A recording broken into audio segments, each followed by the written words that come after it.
So Frank, this is impressive, like nothing I've ever seen. What made you decide to build Pillman?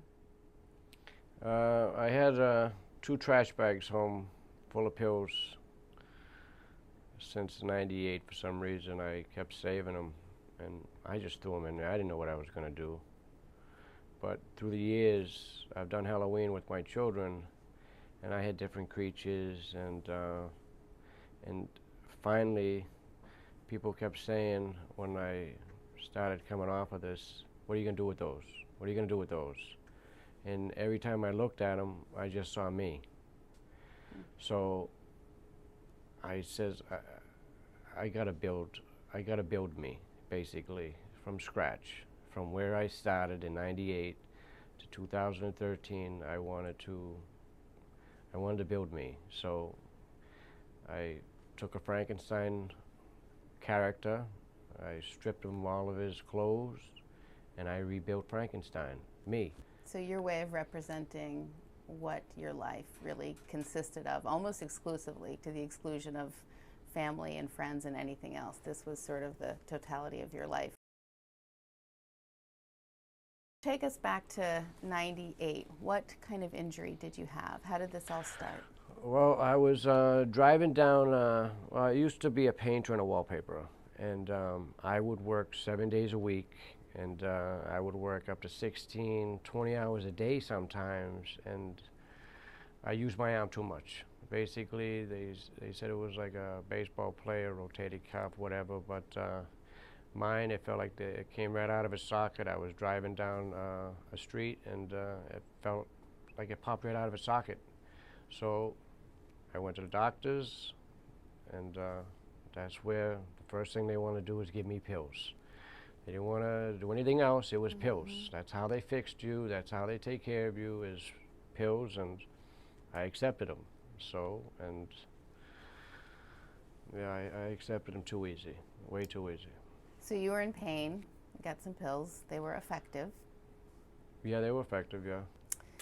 So you've told us about the shoulder injury. When I look at your records that you shared with us, it also looks like there was a knee injury and some cervical disc hernias that you had some, I think, surgical repair on. This, Yeah, the knee injury was, I went skiing, and I think that was before, though. I don't know if it was as had my shoulder injury. I think it was just before. But yeah, I've had both knee injuries from going skiing. Well, my biggest ones were I got a surgery on the back of my neck. Basically, they cut me open with like a 6, 7 inch gash scar, and they went in to relieve a nerve. So they went in there to shave, a little bone off so I can relieve a nerve. Um, and then I believe maybe a half a year later, they wanted to do another surgery. So they went in and they removed the disc. Basically, they took a disc out, and they wanted to replace it with my hip bone. So they cut a piece of my hip bone, put that in my neck, and then put some kind of metal plate with 4 screws on it. So that's what I have in the front of my neck now. And those were the only 2 surgeries that I had. so once you started in '98 with your first prescriptions, from that point on, up until 2013, Yep. when you quit, you Yep. were on a steady dose and an increasing dose. Oh yeah, yeah. I was on a lot of different stuff. What other kinds of treatments were offered to you? Physical therapy. When I did physical therapy, that hurt. So they didn't keep me doing that. Plus, my insurance wouldn't cover physical therapy. So you were offered medication, you were offered physical therapy to some extent, but it sounds like for a long time those were the only treatments that Yeah, I were didn't get much given. other ones. I really didn't. If I wanted something, it was basically another pill. Because I've been on morphine patches. I started with Vicodin. Okay, I didn't realize that, but I started with Vicodin, and then I started with Percocets, and then one day they called me up and said, "There's a new drug. It's called OxyContin. We'd like to try you on it. Instead of taking 12 Percocet, you can take a couple OxyContin, and it's a time release, and you won't have to take so many. But they didn't tell me that you needed to be increased every few months because your tolerance was basically not it wasn't working anymore. It was basically, you'd wake up, you'd take your medicine, it's like, why am I having like withdrawals? The pain is not there, but it was more with the withdrawals. It wasn't about the pain, it was that withdrawal of, I need more medication, I needed more medication. So pretty soon you were taking this medication just to avoid the withdrawal symptoms, and you were taking more of it just to avoid the withdrawal symptoms, as opposed to in order to treat the pain. Yes, I would deal with the pain more than the withdrawals. If I didn't have that medication, which I did most of the time, 99% of the time, I was full. I had plenty of medication. What kind of conversations did you have when you would go in about your symptoms that led to continue to be increased? Well, first of all, the pain sometimes was unbearable, but as I took the medicine, it wasn't working as strong.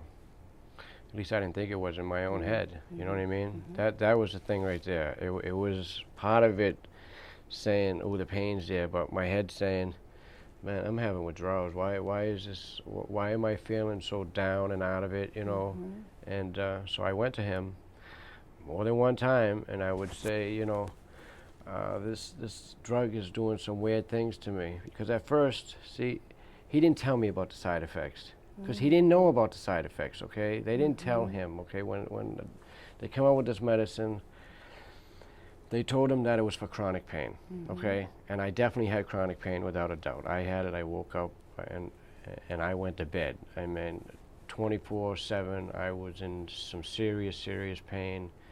And but when I was taking this medication, and I'd go in there and I'd say, "Listen, doc, it's not as strong, and he says, "Well, the thing with this medication, it's not like a Percocet. Percocet, you could take every 4 hours, and have it for pain. But this one, you have to, in time, be increased on this medication." And I would tell him, I'm having trouble going to the bathroom. I'm having trouble doing all kinds of things on this medication. And he says, "Well, it will help you. You have to keep it in your system. It will help you, and so I would take it, and then, but yeah, I'd be on 20 milligrams, and I'd tell him that it's just not as strong, and he'd write me 40 milligrams with no hesitation, with none, because I was telling him, that it works at this part, but, in the morning, but during the day it kind of weans itself off. You told me it would last for 4 hours. It don't last for 4 hours. I mean for 12 hours. It don't last for 12 hours, OxyContin. They say it lasts for 12 hours, but it really doesn't. So knowing what you know now, if you could go back to the 15-year younger version of yourself, or people who are in similar situations where there's some, they're in pain, and that maybe they have injuries, or for whatever reason they're in a lot of pain, and maybe taking some of these medications or starting on this path, what advice would you give to that 15-year younger version of yourself, or to somebody? Well, back then, I would say you have to speak to somebody. I think that they should go through a class, mandatory. They should go through a couple classes. It shouldn't just be one. Every month, you have to sign a piece of paper. I had to sign a piece of paper, but that still don't help. That piece of paper, I don't care what they say, that we can check you anytime. No one ever called me. On any of these years, no one ever called me and said, "Frank, bring your prescription bottles in." In 15 years, you never had a pill count? In 15 years, never had a pill count. They threatened me about a pill count, but they would never give me a pill count. Right after I started this, my doctor that was writing it for me, he left the office. So I started seeing another doctor, and then I had to move because I was going through my divorce, which is another thing that this caused. And but you blame the dependency on these pills. For my divorce? You Yes. blame your divorce on. Yeah, Yeah, I mean, vice versa, yes, yeah. yes. I basically blame these pills on my divorce. I had an incredible wife at the time, two beautiful kids. One with cerebral palsy, my little girl that was 2 years old, and I chose the pills over them. What a huge mistake. I don't know. My kids are everything to me, but I really I didn't make them first like I'm trying to do today. You know what I mean? Because the medicine's not in me anymore. So now I can only think of what I really want, and it's my children. It's my children's, respect by looking at me now, and I lost that. But I'm starting to get it back, and that's what's making me stay clearer. So tell us about your process of coming back, and tell us about how behavioral health came to be part of your health plan. Coming back. Well, coming back's a hard thing because I didn't want to come back at first. I was set in my way of getting that script until I walked back into my primary care, and well, before I did that, I went to my regular primary care, and they said they wasn't a doctor anymore. So basically, you're screwed. So they told me. You showed up for your regular appointment, and they said. I showed up for he's my not regular here anymore. appointment, and like I said, I've had him for years, and I go in, I ask for him, and they said, well, he's no longer a doctor. And I said, what are you talking about? Well, we don't know why. He's just not a doctor here anymore. So they gave me his partner, and the minute his partner saw what I was on, he about had a heart attack. So I came back to the primary care where I started, and they said, well, we're not going to give you your regular doses. And I said, what are you talking about? You have to wean me off this the right way. If you don't wean me off it the right way, I'm going to be in trouble. Well, they were headstrong. And I was very, very angry. I mean, I was really angry. I'm surprised that I didn't get the law involved, but I listened to them, and I did what they told me to do. I basically, they took me off of all my pills and put me on 20 milligrams of methadone and said, go home. So I had to go home, and I had to suffer. So it was either go home and suffer and deal with it like I should be dealing with it, or go and fight them and say, no, I need this, and I just didn't do that. I just gave up. I figured my doctor's not going to be a doctor anymore. I've taken so many pills already, and I just finally, I said, okay, if that's what you want me to do, that's what I'll do. And it was the hardest thing in my life I've ever had to do. There's nothing harder than trying to get this out of you now. And I remember I was 125 pounds when I walked back into this building after taking all these pills. 125 pounds from 150. I always weighed 150 when I was in my 20s. And so that was one of the hardest things to do. So your doctor here also suggested some other pieces of your treatment, though. They introduced you to a behavioral health provider. Yeah, it was a class. Basically, they wanted me to put my brain at a different setting, basically go on a different track. And I thought they were crazy. Personally, I didn't understand them. It's like for all these years you want to throw out pills, and now you're trying to give me something that I don't understand, for one.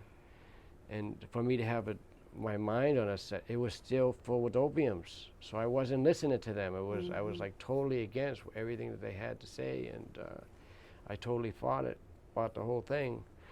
But as I listened, I learned, and it was basically them telling me to think of something else.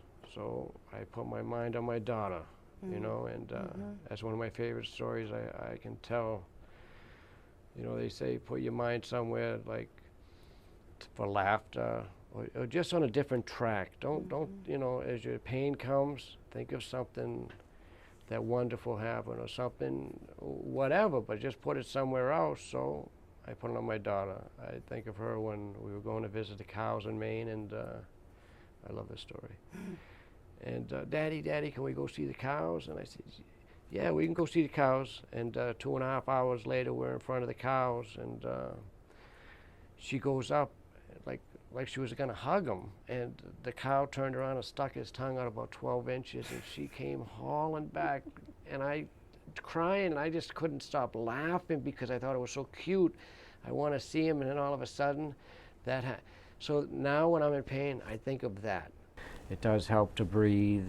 It does help to think of something else when you're in pain, and that right there is unbelievable, because most people, they don't have that. They have no one to listen, no one to help them, and they're stuck on their own, you know, and so I think that was it, really, you know, just listening finally listening and doing what someone else told me to do. And the only reason I wanted to do it because you were listening, you know, you finally wanted to help me, and I saw that. So, how do you feel about the doctor who you worked with for all these years that, you know, essentially that's what led to your addiction on this medication? How do you feel about it? I'll say this. I came into this office in '97. He became my doctor. I thought he was like family. I saw the guy have 4 kids through the years. You know, he was, when I came in, he would joke with me, we would goof, you know, he would spend longer than 15 minutes in a room with me, trying to figure out what doctors to go to, but no, I think we were too friendly. I think I know, I don't think, I know that I could have him do what I needed him to do. I needed pain medicine, so I had to get him on that track, okay? So I would tell, you know, whatever I had to tell to get my medication, I would tell him and I would get it. He just wanted my pain to go away. He didn't want you to okay? suffer. He didn't want me to suffer. He wanted me to sleep. I wouldn't sleep at night. I wouldn't sleep for days, okay? And he didn't want to put me through that. So that's kind of friend I thought he, you know, like, he was a friend making sure I was never in pain or never needed anything. And he would call me at 10 o'clock at night. My doctor would call me and say, you okay? Do you need anything? Is everything, you know, going? And from him, I've never had another doctor call me at home at night to say, Frank, how are you doing? Okay, so I care for this man a lot. I was wondering if you were angry. At him, I don't think I could ever be angry at him. How can I be angry at somebody who never put me in pain? Okay, maybe clouded my mind, maybe it did more than cloud my mind. He clouded everything. He clouded my judgment, clouded, no, I think if I walked through the room right now, I'd go over and give him a hug. And I probably would, with no hesitation, and saying, what happened? Where'd you go? You know, but he's just like everyone else. He's like me, he's human, you know, he has a family. He's only trying to do his job. He's only trying to make sure people, that's why I think he became a doctor, is to make sure nobody ever came in pain.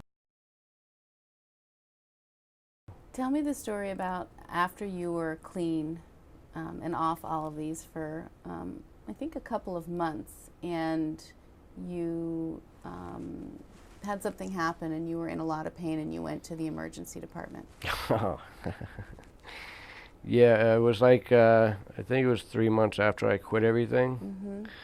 I pinched my nerve in my left hand, and I really pinched it. I ended up taking a trash bag and throwing it over my left arm, and my arm pinched really bad. So I went to a hospital. I won't say the name of the hospital, because I'm not here to say names or hurt anybody or hurt any companies. I'm just here to try to help. But I went to this doctor. It was emergency. And I went and I told her my story. I said, listen, I just got off of pain medicines for 15 years. I was on all these pills, and she still gave me pills.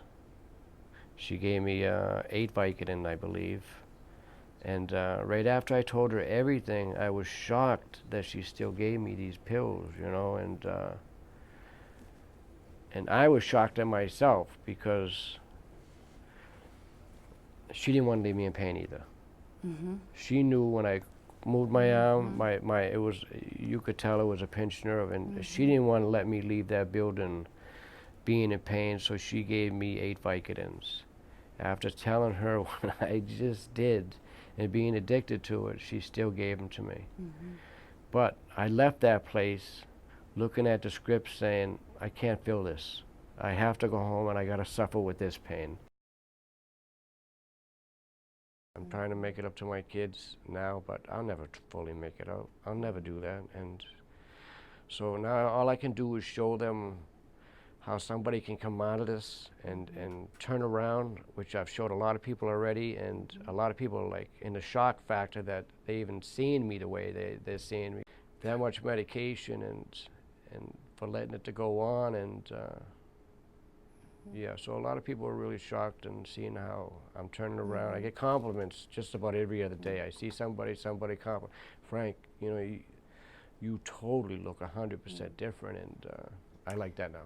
The class helped me a lot. At first, you know, they didn't want to listen to my story, and I didn't want to listen to theirs. So we both kind of had a, you know, kind of a thing there, but I think in time, more weeks, I think I was the only one that showed up for just about every class. You did? I think I was. And as I went on, I saw more people, and I was bad back then. I was 125 pounds sitting in that class. I actually had a full beard. I wasn't taking care of myself, and now I'm 170 pounds. My mind is so focused now, and there's not one opium in me, and there will never be another opium. I don't care how much pain. And right now, if you scaled my pain to 1 to 10, I'd be about a 7.5 right now. But I still will not put a pill in my body. I think for any man, I think I had enough.